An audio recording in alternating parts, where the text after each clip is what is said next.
Muy, pero muy buenas noches. ¿Cómo anda la gente del club de lectura de la medianoche? Tengo que decir que venía muy embalado con el club, con la sesión número 17, que la verdad venía siendo súper profunda y donde la verdad que salieron algunos temas de conversación súper, súper interesantes. Mi intención es no quedar, bueno, me levanté, fui a tomar un poco de agua y cuando vine le había puesto pausa y se bloqueó la pantalla y perdí la seguidilla del video, así que vamos a continuar desde donde quedamos y lo voy a partir en medio porque ya duró una hora la sesión y seguramente viernes, sábado, domingo se me complica subir. Entonces ya de paso dejo una subida para el día de mañana, lo cual, bueno, en buena hora. Habíamos tenido un capítulo súper, súper eh, profundo, donde salieron algunas cositas como que me parecieron súper interesantes. Lo voy a marcar con donde salieron algunas cositas con esto de marcar. Me gustó la página 80, donde hablaba de. Bueno, después lo marcaré. Así no le robo tiempo. Y esto que también me pareció súper duro, donde él decía que le hizo memorizar a su amigo el testamento, que creyó que lo iban a matar, y los que terminaron muriendo fueron los que eligieron quedarse. Y bueno, él eligió, increíblemente sin saberlo, eligió lo que terminó haciendo que su vida se prolongue, su vida continúe. Vamos a avanzar y vamos a leer este nuevo subcapítulo o subdivisión que se llama Planes de fuga. El prisionero de un campo de concentración padecía un miedo atroz a tomar decisiones o a tener cualquier tipo de iniciativa. Era la consecuencia de sentirse un juguete del destino, como si no pudiera interferir en el curso ya marcado. No obstante, de vez en cuando era necesario tomar rápidas decisiones que podían significar la vida o la muerte, aunque el prisionero prefería que el destino eligiera por él. Esta, te- esta tendencia, no voy a cometer el mismo error de poner pausa, así que mientras le cuento algo más de mi situación actual, elijo eh, hacer lo que tengo que hacer mientras continúo. En este caso voy a tomar un poquito de agua. Mucho, no mucho porque tampoco estoy tan muerto de sed.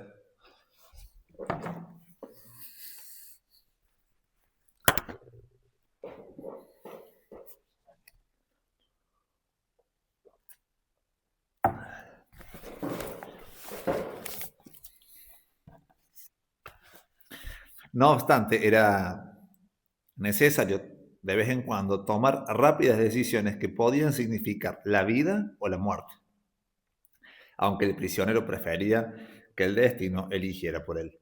Esta tendencia a evitar la responsabilidad se manifestaba especialmente cuando al recluso se le presentaba la oportunidad de evadirse.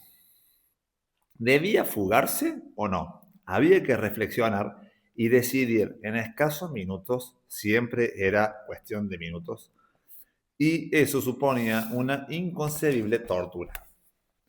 Tenía que intentar escapar, valía la pena correr ese riesgo, valía la pena correr ese riesgo. También yo experimenté ese tormento. Tuve la oportunidad de escapar cuando se acercaba el frente de batalla. Un médico amigo encargado de visitar los barracones fuera del campo, quería evadirse y llevarme con él. Me sacaría del campo con el pretexto de que un enfermo grave necesitaba la atención de un especialista. Una vez fuera, un miembro de la resistencia extranjera nos facilitaría uniforme, documentos y alimentos. A última hora surgieron dificultades técnicas y nos vimos obligados a volver al lager. La intentona nos surtió de algunas provisiones, unas pocas patatas podridas y de una mochila para cada uno. Entramos en un barracón vacío de la sección de mujeres, a quienes habían evacuado a otro campo. El barracón era un caos. Parecía que las mujeres habían conseguido víveres y habían escapado. Por todas partes había desperdicios, jirones de ropa, paja, alimentos podridos y loza rota. Algunos tazones aún estaban en buen estado y nos hubieran servido, pero preferimos dejarlos. Sabíamos muy bien que últimamente, desde que la situación en el lager se había vuelto del todo desesperada, los cuencos no se habían utilizado ya solo para comer, sino también para palanganas y orinales. Durísimo. En el campo regía una norma inflexible que prohibía tener cualquier tipo de utensilio en el barracón. No obstante, algunos prisioneros tenían que incumplirla, en especial los afectados de tifus, demasiado débiles para salir al chamizo a hacer sus necesidades, aún con ayudas. Mientras yo vigilaba, mi amigo entró al barracón y al rato salió con una mochila bajo la chaqueta. Había visto en el interior del barracón y yo había visto otra en el interior del barracón y yo debía ir a buscarla. Esta vez él vigiló y yo entré. Al escarbar en aquella basura encontré la mochila y para mi gran sorpresa y satisfacción, incluso un gastado cepillo de dientes. Pero de pronto, entre los objetos abandonados, vi el cadáver de una mujer.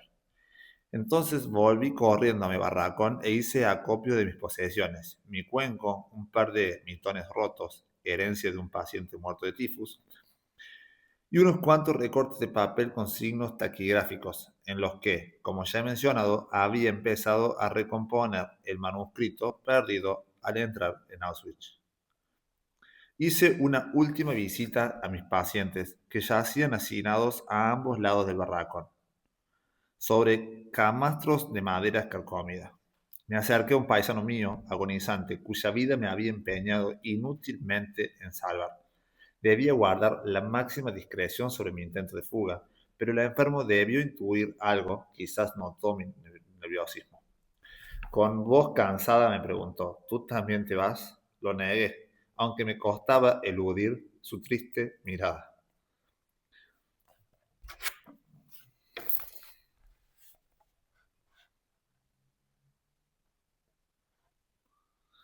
Me gusta el detalle, ¿no? Con voz cansada me preguntó. Lo negué, pero me costaba eludir su triste mirada. Voz cansada, mirada triste. Y algo semejante a un reproche. Sentí otra vez, al terminar la ronda volví a su lado. Sentí otra vez su triste mirada y algo semejante a un reproche. Eso hizo que se agudizara en mí la desapacible inquietud que me oprimía el corazón desde que había resuelto evadirme del campo con mi amigo. Eso hizo que se agudizara en mí la inquietud que me oprimía el corazón desde que había resuelto evadirme del campo con mi amigo. De repente decidí por una vez sobreponerme a mi destino. Salí a toda prisa y le dije a mi amigo que no podía irme. Tan pronto como expresé la resolución de quedarme con los enfermos, desapareció la inquietud interior. No sabía que nos depararían los días siguientes, pero había ganado una paz interior que nunca antes había experimentado. Paz interior, lo vamos a ver.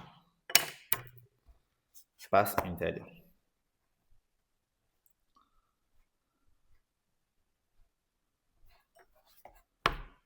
No sabía qué nos depararían los días siguientes, pero había ganado una paz interior que nunca antes había experimentado. Volví al barracón, me senté en los tablones a los pies de mi paisano y traté de consolarlo. Luego hablé con los demás, intentando calmar sus delirios. Y llegó el último día que pasamos en el campo. Al acercarse el frente de batalla, casi todos los prisioneros eran trasladados a otros campos. Las autoridades, los capos y los cocineros se habían esfumado.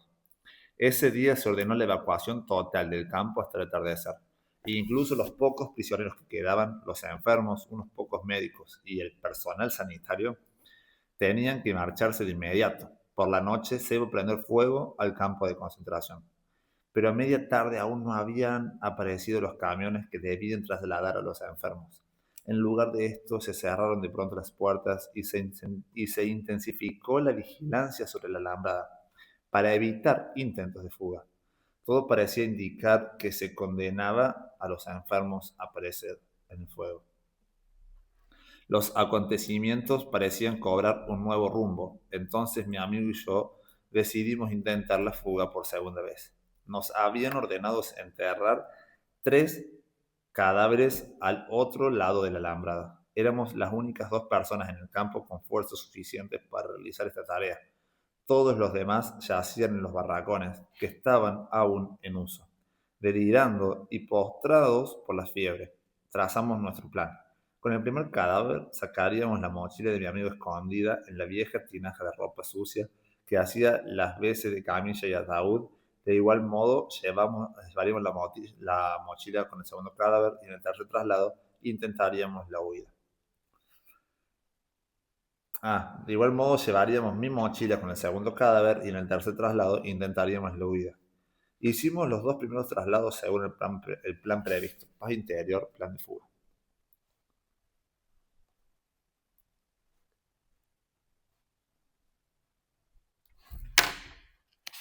Bien.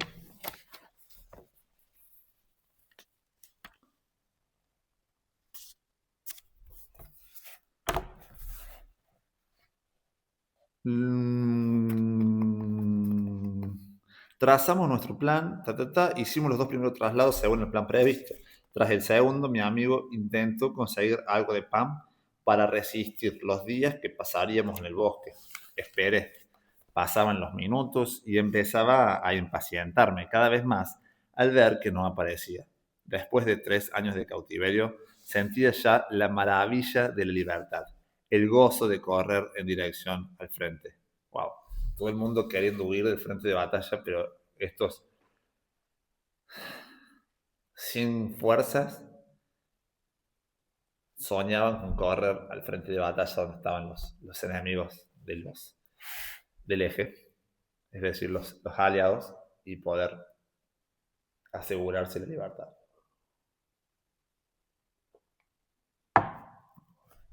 Solo más tarde nos enteramos de lo peligrosa que hubiera resultado esa fuga hacia el frente, pero no llegamos lejos. En el mismo instante en que al fin mi amigo se reunió conmigo, se abrió la verja del campo de par en par y entró un flamante camión de color aluminio, con grandes cruces rojas, que se detuvo en la explanada donde formábamos. El camión venía cargado con un delegado de la Cruz. En el camión venía un delegado de la Cruz Roja Internacional de Ginebra, y el campo y sus últimos harapientos ocupantes quedamos bajo su protección.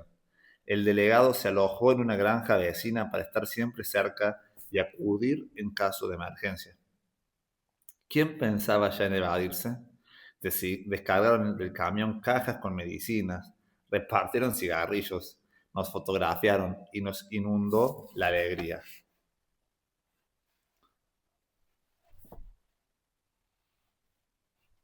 Claro, por eso dice que hubiese sido peligrosa su retirada.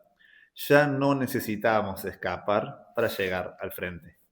Debido a nuestra excitación, olvidamos el tercer cadáver. Lo sacamos y lo enterramos en la estrecha fosa cavada para los 3 cuerpos. El guardia de turno, un hombre relativamente inofensivo, de pronto se volvió extremadamente amable. Veía que las cosas estaban cambiando y trataba de ganarse nuestra simpatía. Rezó con nosotros por los muertos antes de echar tierra sobre ellos. Tras la tensión y la excitación de los últimos días y las horas pasadas en esta carrera contra el reloj contra la muerte, nuestras plegarias por la paz eran tan fervientes como las más ardorosas jamás musitadas por la voz humana. El último día en el lager fue un anticipo de la libertad, pero nuestro regocijo resultó prematuro. El delegado, el último día en el lager fue un anticipo de la libertad, pero nuestro regocijo resultó prematuro. El delegado de la Cruz Roja había asegurado que se había firmado un acuerdo para no evacuar el campo. Sin embargo, por la noche llegaron los camiones de la SS con instrucciones de despejar el campo. Los últimos prisioneros serían enviados a un campo central desde donde se los remitiría a Suiza en menos de 48 horas para ser intercambiados por prisioneros de guerra. No reconocíamos a los hombres de la SS, con esa amabilidad insólita, animándonos a subir sin miedo a los camiones y felicitándonos por nuestra buena suerte. Los que tenían aún fuerzas se apiñaban en los camiones. Se ayudaba a subir a los más débiles o enfermos, no sin dificultad. Mi amigo y yo, sin ocultar ya nuestras mochilas, íbamos en el grupo final. De ese grupo eligieron a 13 presos para completar el último camión. El médico jefe contó el número exacto. Éramos 15 y nosotros dos quedamos excluidos. Los 13 subieron al camión y mi amigo y yo nos quedamos en el campo.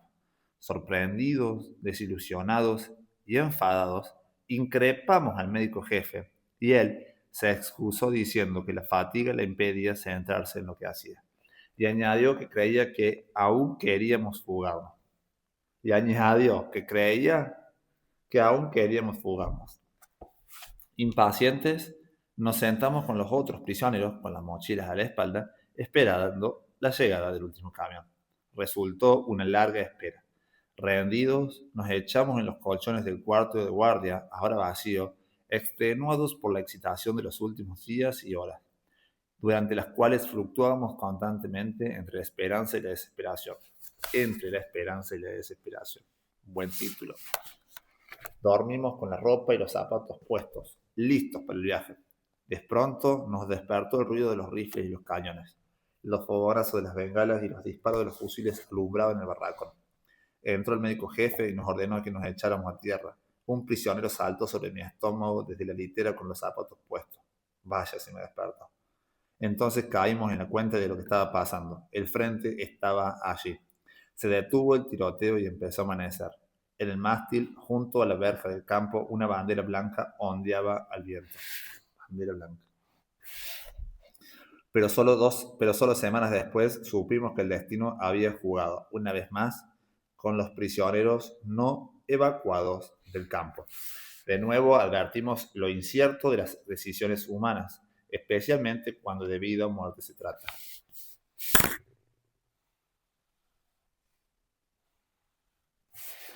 Recordé una vez más la historia de la muerte en Teherán, pensando en los compañeros que aquella noche habían salido en los camiones rumbo a la libertad, pues semana después tenían delante unas fotografías de un pequeño campo cercano a nuestro, a donde habían llevado mis pacientes. Los habían encerrado en barracones y prendido fuego. Los cuerpos de aquellos compañeros, parcialmente carbonizados, se podían aún reconocer en las fotografías.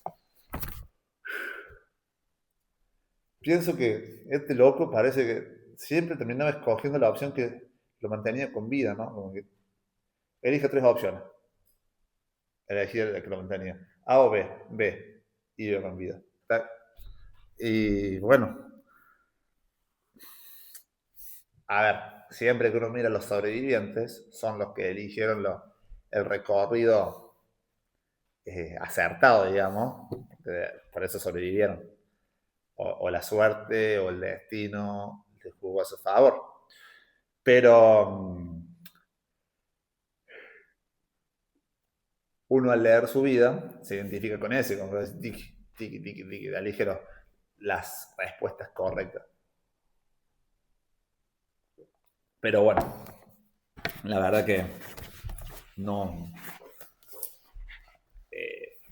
Hay mucha gente que sobrevivió también y cada uno tiene su historia igualmente fuerte, ¿no? Además de ser un mecanismo, irritabilidad, siguiente título. Además de ser un mecanismo de defensa, la apatía era el resultado de otros factores. La producía el hambre y la falta de sueño, como en la vida normal. que también produce irritabilidad, otra característica de la psicología del prisionero en el campo de concentración.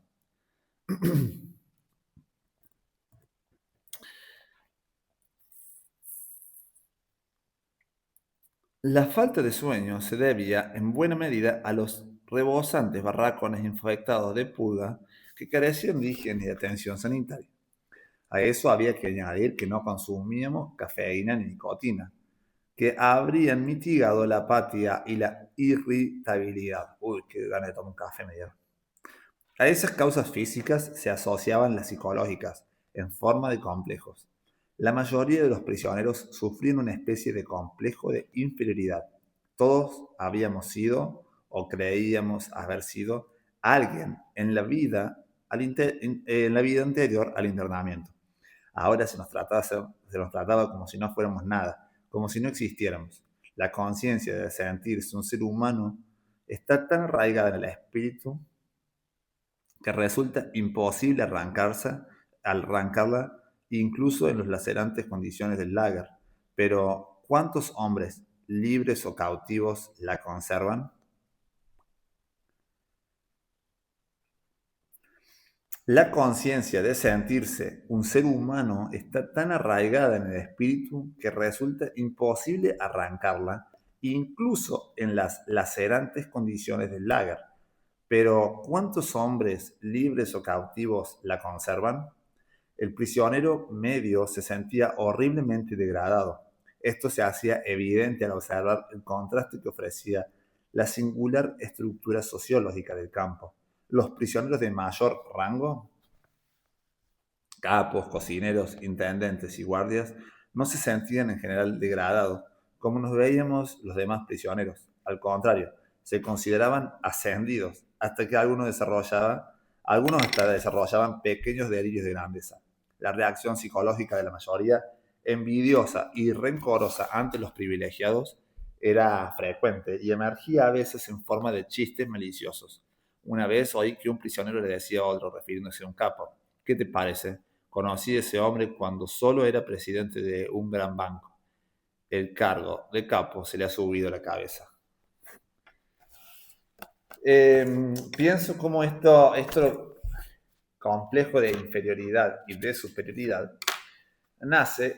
termina siendo totalmente relativo. Quizás este hombre, haciendo alusión a a este chiste,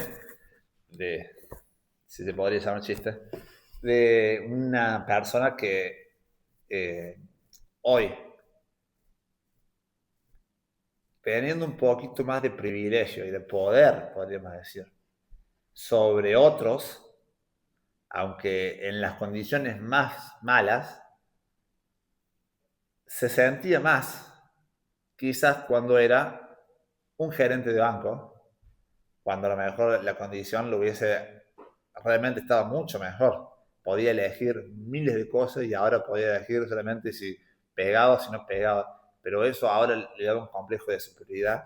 ¿Por qué? Porque era como que es relativo, digamos. Si yo estoy con 100 personas débiles y yo soy fuerte, yo me considero fuerte. Pero si yo soy igual de fuerte entre otras 100 personas fuertes, yo me considero normal. Y bueno, es como esto de la superioridad o del complejo de superioridad muchas veces también siendo algo de alguna forma relativo. Cada vez que la mayoría degradada y la minoría privilegiada, ahí está, mayoría degradada y minoría privilegiada, entraban en conflicto y no faltaban ocasiones a lo largo del día, empezando por el reparto de comida, el resultado era explosivo.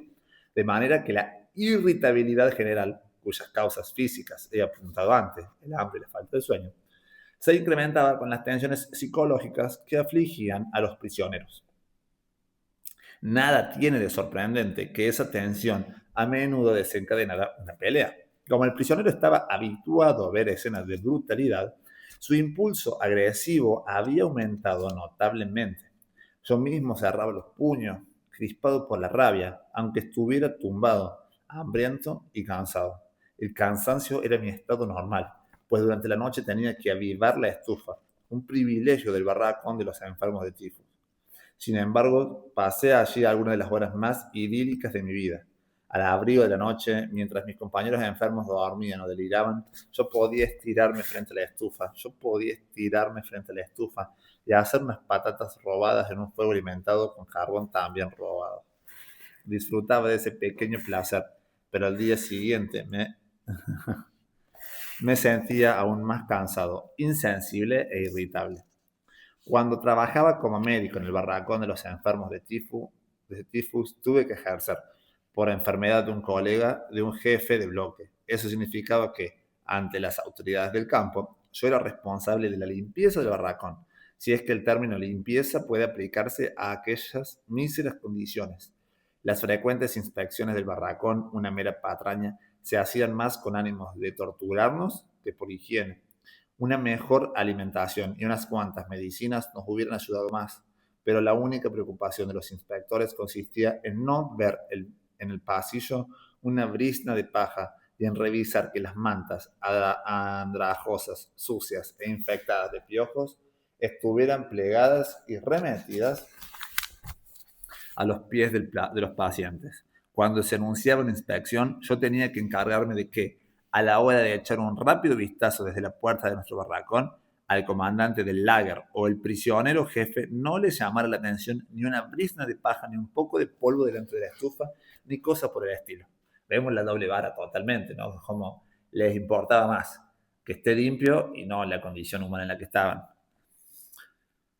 El estado de los enfermos que mal vivían en este cuchitril no les preocupaba en absoluto.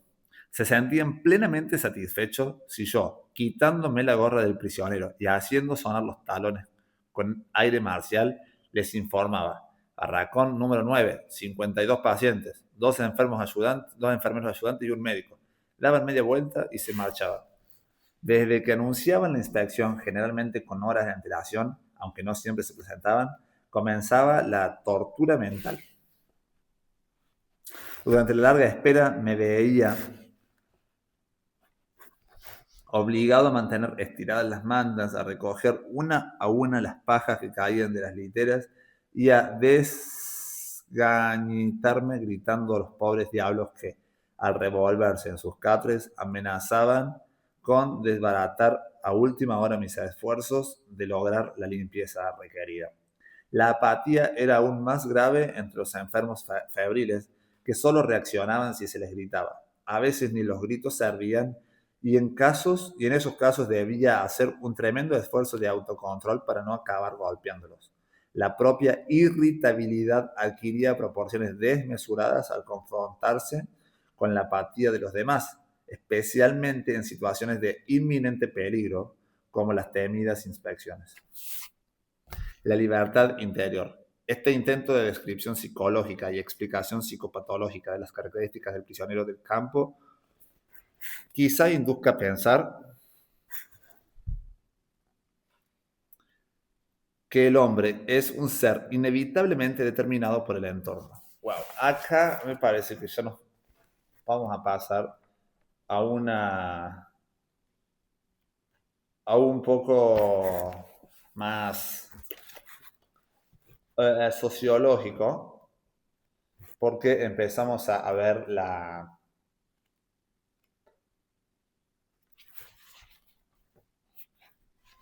eh,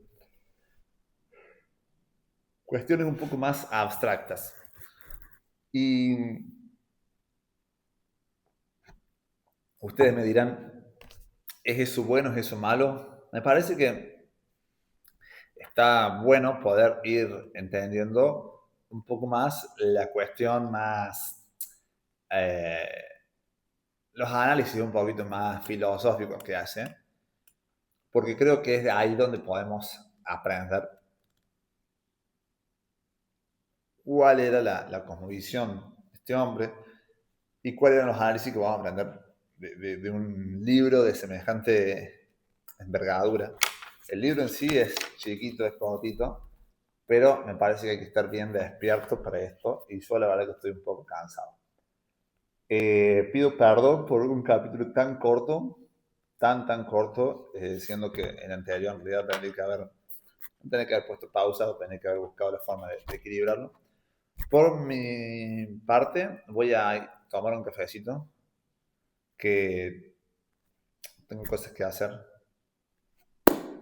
Ha sido un gusto poder compartir.